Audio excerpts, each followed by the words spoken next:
L'information au bout des doigts avec le Nord Info, l'Éveil et Info Laurentide. Au micro, Mathieu Loca. C'est un dossier qui a commencé à faire couler de l'encre, ma foi du bon Dieu. Il y avait des bancs de neige épais de même à Saint-Jérôme. Et je vous avoue, personnellement, ça a parti croche, le dossier de l'écoquartier. Ça a parti croche, pourquoi? Parce que, bonne nouvelle, aujourd'hui, on a la présentation de l'écoquartier, mais avant toutes ces informations qui ont été divulguées un peu plus tôt aujourd'hui, il y a eu de la spéculation en quantité industrielle, de la fausse information. Vous savez l'expression « laisser la chance au coureur », là, on ne peut pas dire que ça a été le cas dans ce dossier-là. Eh bien là, à l'occasion du deuxième podcast d'Info Laurentide, on est très heureux d'avoir Jean-Sébastien Tremblay. Il est le représentant des promoteurs de ce projet d'écoquartier. On l'a au bout du fil. Monsieur Tremblay, bonjour.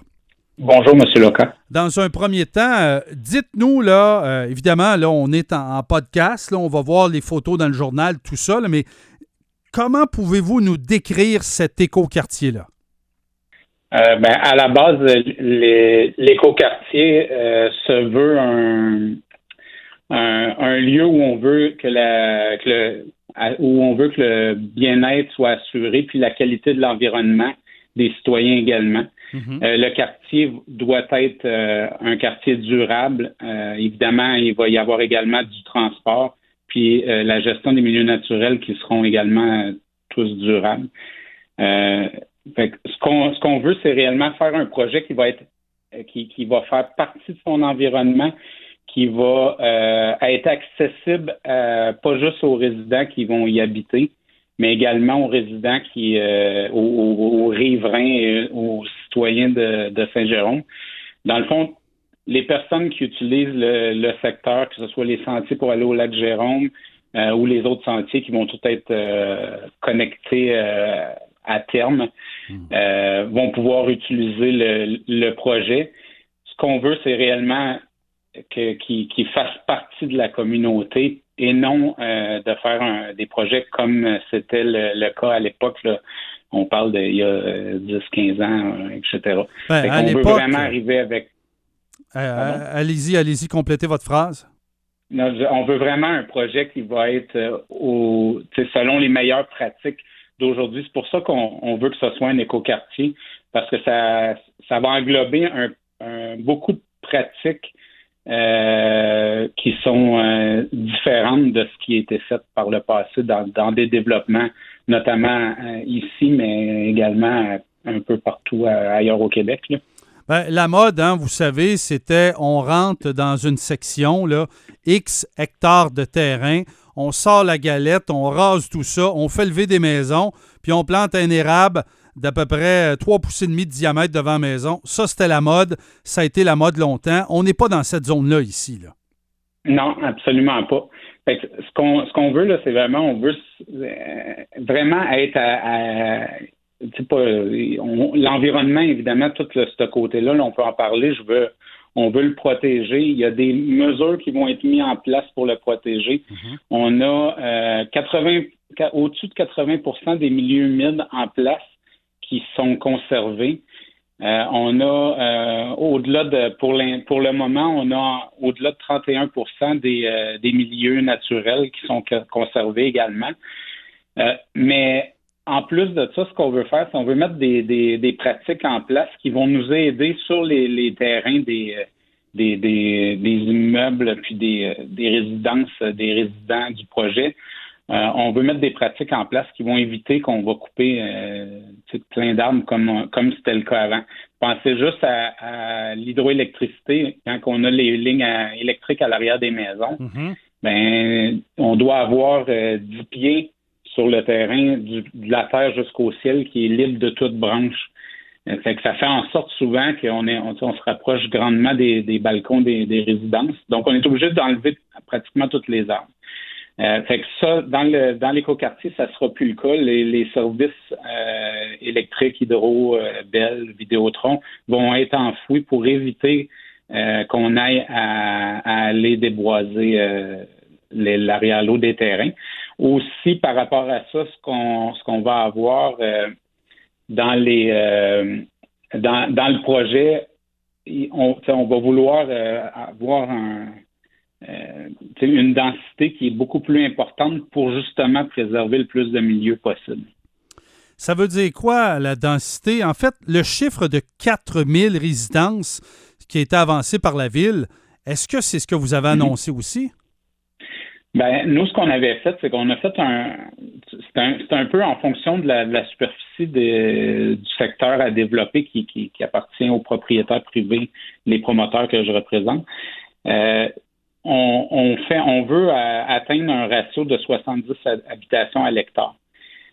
Pour être conforme à un des principes d'écoquartier. L'objectif derrière la densification, c'est vraiment justement de venir combler le besoin d'habitation, qui est un enjeu dans la ville de Saint-Jérôme. On veut combler ça, mais pour ce faire, on va le densifier pour éviter justement de s'étendre puis d'affecter plus largement l'environnement. Dans le fond, là, est-ce qu'on va avoir du bungalow, du semi-détaché, du quadrex, de la tour à logement? Ça va ressembler à quoi à peu près le portrait, là? Ben, ça va toucher. On veut avoir une mixité sociale qui est grande. Donc, ça va toucher. Il va y avoir des familles. Les familles ont besoin davantage d'habitations unifamiliales de type maison de ville, semi-détachée.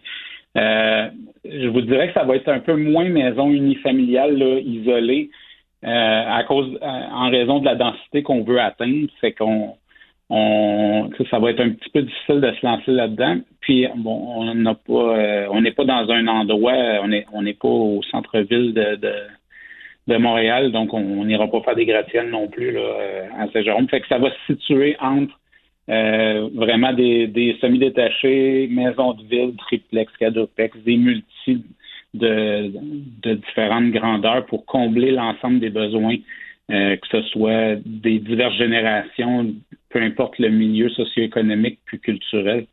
On veut vraiment aller toucher à l'ensemble des besoins qu'il peut y avoir dans la ville. Quand je disais en introduction que ça a parti croche, là, ce dossier-là, là, à entendre parler des gens, on scrapait le lac Jérôme au complet. Parlez-nous du lac Jérôme, là. Qu'est-ce qui reste, qu'est-ce qui restera pas? Au niveau du parc du lac Jérôme, il n'y a rien qui va changer. Tout va rester va rester comme c'est le cas présentement. Le gros avantage en arrivant avec le projet, c'est qu'on va permettre le développement va permettre de créer tous des liens verts entre les divers parcs municipaux, puis également les parcs de quartier. Donc, le sentier du lac Jérôme, il n'y a rien qui est touché là-dedans, évidemment. Il va y avoir un lien qui va être créé avec ce projet-là qui va être un peu l'équivalent du sentier du lac Jérôme pour aller jusqu'au parc Jean-Guy Descaries, qui est une petite montagne qu'il y a dans Saint-Antoine. Oui. Puis, ça va également circuler à d'autres endroits, comme pour évidemment desservir le parc Carrefour Multisport. Puis, je sais qu'il y a un sentier qui arrive par derrière Filion qui va être connecté qui va être connecté également à l'ensemble de ce réseau-là. Fait mais tu sais, il n'y a pas les milieux actuels, les parcs actuels, évidemment, on n'a pas le droit de. La ville n'avait pas d'intention de toute façon qu'on aille construire là. Puis c'est pas qu'est-ce qu'on a présenté. On est quand même à une étape embryonnaire dans le développement. Normalement, souvent, ça vient plus aux consultations qu'on se met à rencontrer la population. Puis là, étant donné que l'information a circulé, c'est quand même un projet d'importance. Donc, les services municipaux ont demandé l'accord du conseil municipal pour aller de l'avant avec le projet, sûrement en raison de l'importance du projet. Donc, c'est probablement ça qui a fait... oui, c'est parti, il y a eu de la désinformation. Mais nous, notre objectif aujourd'hui, là, c'est vraiment de recentrer tout ça, d'expliquer réellement ce qu'on veut faire, puis puis de montrer à la population, aux riverains, puis à tous les résidents de Saint-Jérôme que non, c'est pas on veut pas venir faire un projet comme ça se faisait à l'époque. On veut vraiment arriver avec un projet qui va être réellement innovant, qui va protéger l'environnement, puis qui va vraiment, on va pouvoir, la population va pouvoir l'utiliser puis vivre, vraiment vivre avec à l'intérieur, se servir des installations qu'on va créer. C'est vraiment ce qu'on veut, là. On est en compagnie de Jean-Sébastien Tremblay. Il est représentant des promoteurs pour l'écoquartier de Saint-Jérôme. Quelques questions en vrac, Monsieur Tremblay. L'accessibilité, c'est déjà un défi du côté de Montmartre parce qu'il y a comme une place pour rentrer, là. En fait, deux, là, disons, là, mais ça se passe principalement vers la rue Martine, Carrefour Giratoire, etc. Est-ce que déjà vous faites de la représentation auprès du ministère des Transports du Québec pour avoir une sortie sur la 158 et surtout, tant qu'à faire, demander à François Bonnardel qu'il l'élargisse, cette espèce de 158-là? Je veux dire, c'est une trail à bicycle, là. Ça n'a même pas de bon sens, là. Oui, bien, par rapport à la 158, la ville de Saint-Jérôme se sont prononcés, puis ils ont fait des demandes à Québec avec Sainte-Sophie de l'élargir. Oui, mais vous, l'avez-vous fait en plus? Ça a un peu plus de poids que juste le municipal? Oui. Ben, nous, ce qu'on a fait, c'est qu'on a fait faire une étude de circulation parce que c'est une des étapes préalables au projet de commencer à regarder les enjeux de circulation qu'on a. Vous avez raison de dire que l'accessibilité, c'est plus le gros nœud du problème dans le secteur, c'est l'accès au lac Jérôme, au lac Jérôme, au carrefour multisport. Ouais. Fait que cet accès-là, en ce moment, est desservi par le domaine para, notamment pour les gens qui viennent de Sainte-Sophie, étant donné qu'ils sont partenaires dans l'aréna, etc. Le lien qui va être créé entre le carrefour multisport et la 158 va venir aider ça. Mais il faut pas c'est ce qu'on veut, c'est vraiment régler cet enjeu-là avec l'arrivée du projet. Ça va permettre ça. Mais également, faut faire attention de ce qu'on veut faire avec un écoquartier, c'est pas d'arriver puis de remplir le secteur d'automobile puis de faire en sorte de recongestionner ça encore une autre fois, là, puis qu'à terme, ça ait rien apporté. Fait que oui, la 158 va devoir être deux voies dans les deux sens. Des représentations à Québec, non, on n'était pas rendu là. C'est sûr qu'on va y arriver à un moment donné. Mais on veut avoir du transport durable. On aimerait ça que la ville allonge le réseau de la navette. On veut avoir des bornes de recharge, des véhicules en autopartage dans les copropriétés. Faut éviter les maires de stationnement puis que le monde ait des voitures inutilement. On a trop de véhicules qui restent stationnés chez les gens puis qui servent juste quelques fois par semaine. Faut changer nos façons de vivre.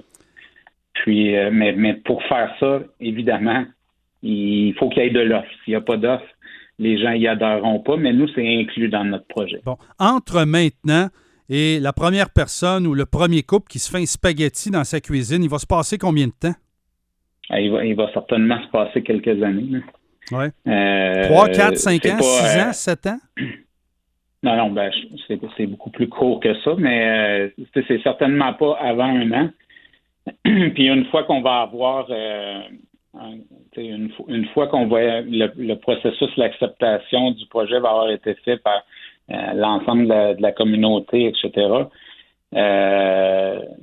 Après, ça va relativement vite. On parle de 6 mois à 1 an suite à ça. Mais il y a également le délai de construction. Là. Aujourd'hui, vous parliez tantôt vous parliez de la construction quartier Montmartre, entre autres. On a beaucoup de difficultés dans le marché par rapport à la disponibilité des produits. Tout est épouvantable, on s'entend là-dessus. Même un 2x4, c'est peu achetable, c'est quasiment rendu 10$. Dites-moi, M. Tremblay, à ceux qui disent que ça prend un moratoire pour ça, pour plus jamais construire, vous leur répondez quoi? Ben moi, ce que je dis, c'est qu'on a des enjeux collectifs dans la ville Le territoire à développer qui reste à l'intérieur du périmètre de développement, il reste plus beaucoup de terrain. C'est la zone qui nous concerne, c'est un des derniers. C'est dans les dernières terres privées qui restent à développer dans le périmètre. Ce qu'il faut faire, ça ne veut pas dire de le construire à tout prix puis n'importe comment, évidemment. Il faut que ça soit bien fait pour répondre aux besoins de la ville des prochaines décennies. On ne pourra pas combler le besoin en logement juste en démolissant. La ville de Saint-Jérôme n'est pas rendue à un point où on est en train de la reconstruire, comme c'est le cas à Montréal, où il y a des bâtiments beaucoup plus vieux qui ont perdu leur raison d'être. Est-ce qu'une maison d'écoquartier coûte plus cher qu'une maison, je ne sais pas trop quoi, sur une terre agricole qu'on a revirée en zone résidentielle en plein milieu de Mirabel? On va faire tout, on va prendre tous les moyens pour que ce soit pas le cas, parce que ça se vendrait pas, premièrement. Mais l'objectif, c'est d'arriver, évidemment, dans un écoquartier, les terrains ne seront pas très grands. C'est sûr qu'au niveau terrain en ce moment, puis la disponibilité partout, là, puis à Saint-Jérôme, c'est encore plus criant. La disponibilité des terrains fait en sorte qu'on doit limiter la consommation de ceux-ci. On le voit, on est content de voir. Moi, quand j'ai commencé à travailler sur le projet, j'étais content de voir que les gens voulaient aller vers des meilleures pratiques. Ça avait ressorti lors des consultations citoyennes pour la planification stratégique Destination 2020 à l'époque, puis j'en avais pris part. Donc, c'est à partir de là qu'on a vraiment commencé à travailler puis de s'enligner vers des produits, vers un projet qui va être plus responsable, qui est pas plus responsable, qui va être très responsable, comme on veut le faire. Mm-hmm. Mais l'accessibilité, il va falloir la gérer, l'abordabilité des logements également. Il va falloir mettre des mesures en place qui vont nous aider à ce niveau-là. On a des problématiques d'abordabilité avec les augmentations qu'on connaît, etc. On va avoir besoin de logements sociaux parce qu'on ne veut pas juste répondre à la clientèle aisée. Il faut vraiment aller toucher l'ensemble de la clientèle de toute la population de la ville. À ceux qui disent qu'on rachète les terrains puis qu'on fasse un grand parc, ça coûte combien racheter ça? J'ai pas cette information-là. Moi, je suis pas propriétaire des terrains, c'est au promoteur. Je sais pas, j'en ai aucune idée combien ça pourrait valoir. Chose certaine, je crois pas que ce soit une solution. La ville a des besoins en logement qui sont criants. Le taux d'inoccupation en ce moment est si bas que ça crée une panoplie de problématiques. Il y a le lien vers la 158 est requis également pour désengorger tout l'apport de trafic qu'on parlait tantôt. Mais il y a plusieurs raisons qui font que c'est un projet qui est nécessaire dans la communauté puis qui va venir réellement adresser ces enjeux-là.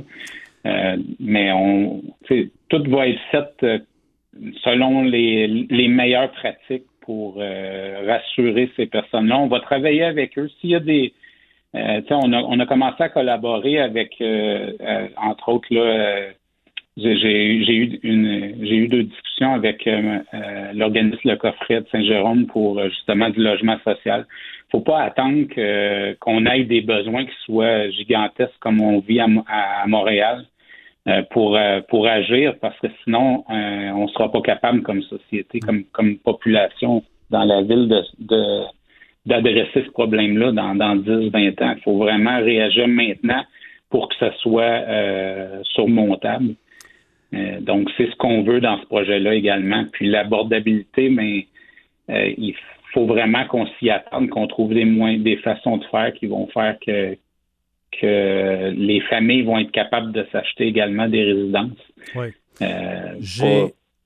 J'ai 2 dernières questions en terminant. Vu de l'extérieur, là, quand vous avez vu le tollé se mette à monter en janvier, février, mars. Ça a été quoi, professionnellement et personnellement, votre première réaction? Ça a été la seule chose que je me suis dit, c'est que comme vous avez mentionné tantôt, l'information qui était véhiculée était erronée. Elle représente vraiment pas ce qu'on veut réaliser. C'est comme si le passé est garant de l'avenir, mais c'est pas parce que le développement dans la ville s'est fait d'une façon qu'il doit être fait de la même façon. On évolue comme société, on évolue. Les promoteurs, ils n'en sont pas à leur premier projet. Moi, c'est le premier que je prends depuis le début. Avant, j'ai collaboré sur de nombreux projets, mais c'est le premier que je prends du départ puis que j'amène vers un projet qui est beaucoup plus responsable. C'est pas le premier, c'est le premier, mais ça sera pas le dernier qui va être responsable. À ce niveau-là, dans le fond. Dans notre projet. Ouais. Puis moi, une affaire que je veux pas faire, c'est ce projet-là, c'est important pour les promoteurs. Puis on a adressé la question. On veut pas faire comme bien des projets là, le projet est écoquartier parce qu'on a protégé les milieux humides, on a des zones où ce que les milieux naturels ont été conservés, etc. Mais après ça, les maisons ne le sont pas. Il faut que ça soit un tout. Ouais. C'est pour ça que tantôt je parlais de la mixité sociale, de la protection de l'environnement. On veut qu'il y ait de l'agriculture urbaine, il faut être autosuffisant, mais il faut vraiment tout adresser, l'ensemble de tous les principes d'un écoquartier, puis c'est ce qu'on va faire. Et dernière question, si c'était à refaire, je ne parle pas le projet, là, je ne parle pas les maisons, elles ne sont pas construites, là, mais en matière de communication, qu'est-ce que vous feriez d'une façon différente? Je ferais exactement ce qu'on a fait aujourd'hui. Aujourd'hui, on a une sortie avec une explication du projet qui est complète. Évidemment, on n'en est pas à... Mais vous le feriez plus tôt, peut-être, là? Oh, oui, tout à fait. Je le ferai dès l'entente avec la ville. Puis même avant ça. On le voit. On a mis là, on vient de mettre une vidéo en ligne, mais en plus de ça, on a un site qui s'appelle l'écoquartier saint-stjérôme.com qu'on a mis en ligne également, qui a de l'information. Il y a une section de questions-réponses également. Les gens vont pouvoir adresser des questions. On va vouloir les rencontrer, mais on aurait mis le bureau de projet, qui est un peu ce site web-là, on l'aurait mis en place beaucoup plus rapidement, là. Excellent. Merci, M. Tremblay. Vous êtes très généreux de votre temps. Je vous souhaite une bonne fin de journée. Merci beaucoup. Pareillement, M. Locard. Très bien. Jean-Sébastien Tremblay, il est représentant des promoteurs de l'écoquartier à Saint-Jérôme.